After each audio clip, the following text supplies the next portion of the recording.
Hello and welcome. I'm going to go as quick as I can here today so we can get you up to speed on the Illustrator basics. So just pause if you need to. I'm going to go ahead and start with the spacebar.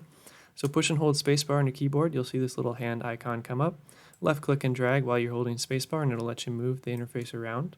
Then say I want to zoom in and out. Hit Control plus to zoom in, Control minus to zoom out.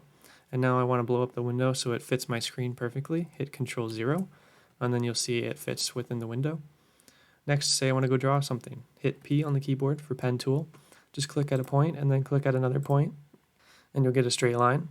Say I want to go ahead and create an arc. Well, click and hold this time and then drag and you'll see this arc kind of come out from here.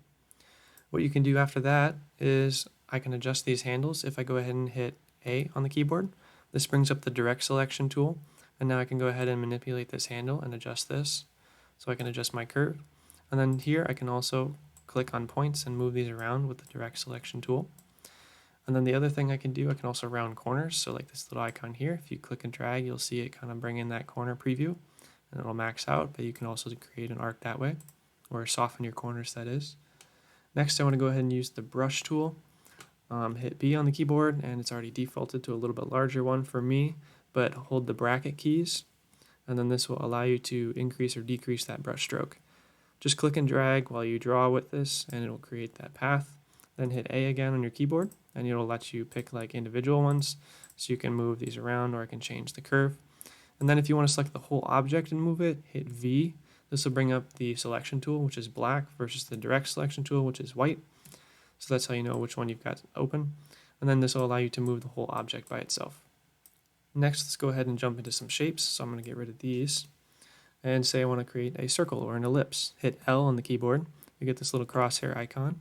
Just click and drag and you can create an ellipse. Hold Shift, you get a perfect circle from a corner. Hold Shift and Alt, you get a circle from the center.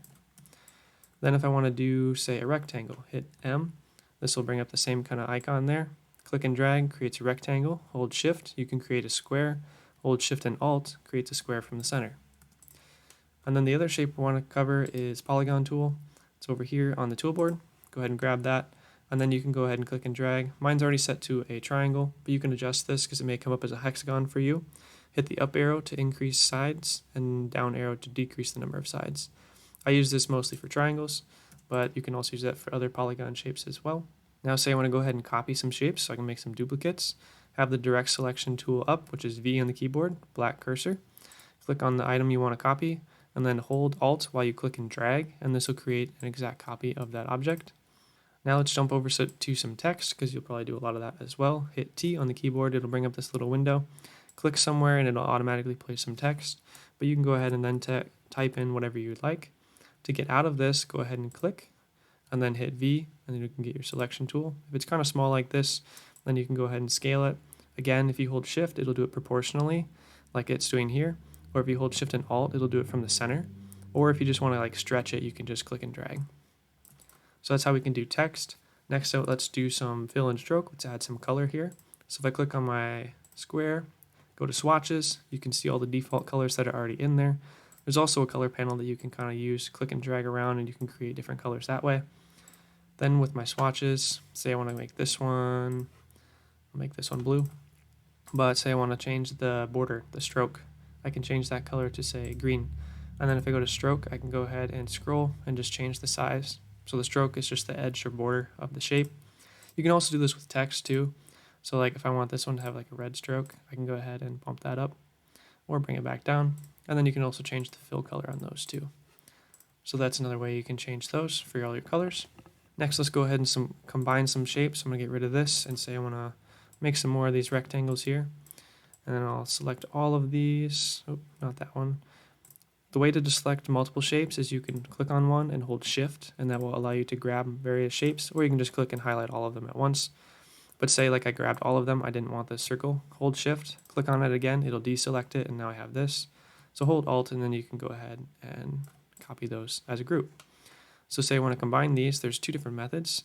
I can go and grab both of these, and say I want to go to Pathfinder, I'm going to hit Unite. It'll make these two into one shape. Or what I can do is use the Shape Builder tool, which is over here on the left side. Now what I can do, first you have to select them. So go ahead and select all the shapes that you want to merge, hit this one, and then now we can combine this into here, and we'll get different shapes.